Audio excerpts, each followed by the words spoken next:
কয়েক মাস আগে একটি ভিডিওতে আমি জানিয়েছিলাম একটি অর্ধমৃত গাছকে পুনরায় পুনরুদ্ধার করার জন্য আপনাকে বিশেষ কতগুলো টেকনিক অবলম্বন করতে হবে, যার ফলে আপনার ছাদ বাগানে অর্ধমৃত অবস্থায় গাছটি আবার নতুন জীবন ফিরে পেতে বাধ্য হবে। Hello friends, welcome to my channel. আজকের ভিডিও থেকে আমি দেখাবো ছাদ বাগানে যে কোনো অর্ধমৃত গাছকে আপনি কোন পদ্ধতিতে আবার পুনরায় আগের মতো সবুজ, আগের মতো সতেজ করে তুলবেন, আগের মতো জীবন দান করে তুলবেন। আসুন সম্পূর্ণ ভিডিওটি দেখি, না স্কিপ করে কন্টিনিউ করুন। অনেক অনেক উপকৃত মতামত, অনেক অনেক উপকৃত তথ্য পাবেন।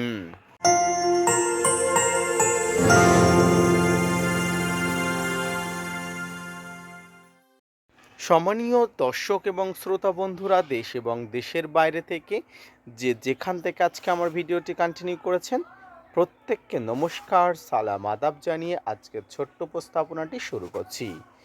এই যে গাছটি দেখতে পাচ্ছেন, গাছটি কয়েক মাস আগে মনে করা হয়েছিল গাছটির প্রাণের অস্তিত্ব সংকটে পড়ে গেছে। তবে হাল ছেড়ে দিইনি আমি। আমি যথেষ্ট পরিমাণ পরিচর্যা করেছিলাম আমার সর্বচেষ্টা মতো, অর্থাৎ যত ধরনের পরিচর্যা আমার জানা ছিল এই গাছটার উপরে অ্যাপ্লাই করেছিলাম। এর ফলস্বরূপ গাছে আবার নতুন প্রাণের অস্তিত্ব দেখা যাচ্ছে। তার প্রমাণ কিন্তু আপনারা দেখুন।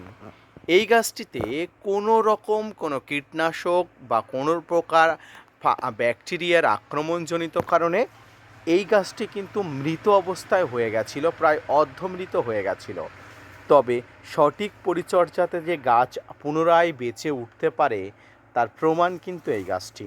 এবারে বলবো যে কি এমন ম্যাজিক্যাল পরিচর্যা করেছি যার জন্য গাছটি পুনরায় পুনরুদ্ধার করতে পেরেছি।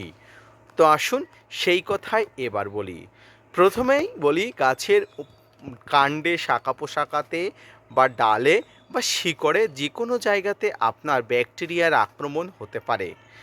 তার জন্য আপনাকে যথাযথ ব্যাকটেরিয়া নাশক যেমন ব্যবহার করতে হবে, ঠিক তেমনি ফাঙ্গিসাইড অপরিহার্য কারণ হিসাবে ব্যবহার করতে হবে। মনে রাখবেন, কীটনাশক এবং ফাঙ্গিসাইড আপনাকে যে হারে ব্যবহার করতে হবে সেই হারেই কিন্তু আপনাকে অবশ্যই ব্যাকটেরিয়া নাশক এবং ফাঙ্গিসাইড ব্যবহার করতে হবে। তবে এই গাছে কোনো প্রকার কীটনাশক ব্যবহার না করাই শ্রেয়।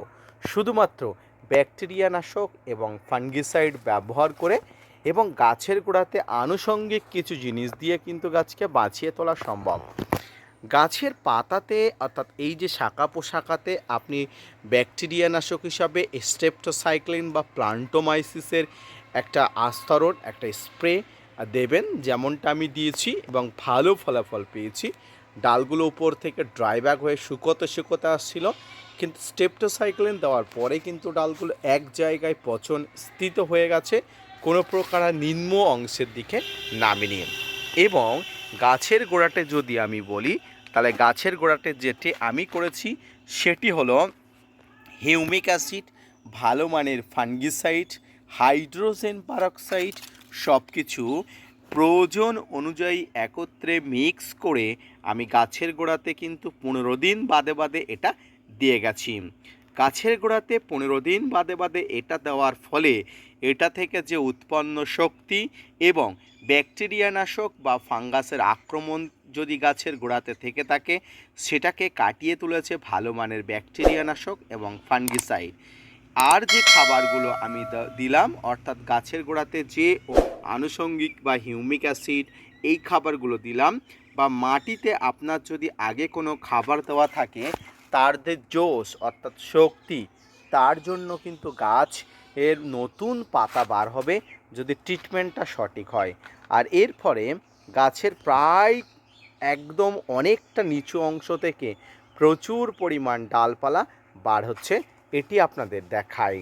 অর্থাৎ একই সঙ্গে গাছের ঊর্ধ্বাংশ এবং নিম্ন অংশে ফাঙ্গিসাইড এবং ব্যাকটেরিয়া নাশক সঙ্গে হিউমাস এবং হাইড্রোজেন পারক্সাইড ভালো করে মিক্স করে প্রয়োজন মতো গাছের গোড়াতে দেওয়ার ফলে গাছ পুনরায় জীবন দান করতে পেরেছে।